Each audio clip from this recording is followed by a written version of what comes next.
அஸ்ஸலாமு அலைக்கும் வரஹ்மத்துல்லாஹி வபரகாத்துஹு. வாங்க ஃப்ரெண்ட்ஸ், மத்தியான லஞ்ச் பார்க்கலாம். வழக்கம் போல் சாப்பாடு, சிக்கன் கிரேவி, ரசம், வெண்டைக்காய் கத்திரிக்காய் நாள் சேர்த்து போட்டு புளி ஊற்றாமல் புளி குழம்பு ஸ்டைல்லையே வச்சுருக்கோம். ஆனால் புளி போடல, தக்காளி கொஞ்சம் சேர்த்து போட்டிருக்கோம். மாம்பழம்.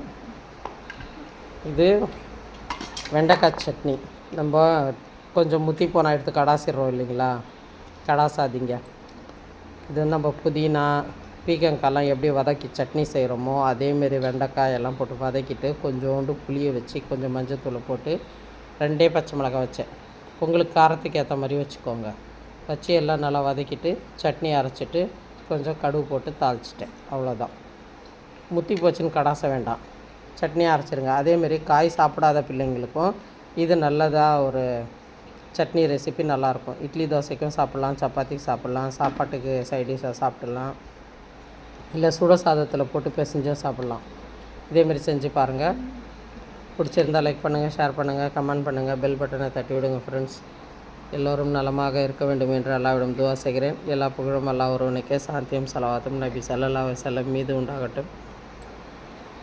அஸ்ஸலாமு அலைக்கும் வரஹ்மத்துல்லாஹி வபரகாத்துஹு. ஜஸாக்கல்லாஹ்.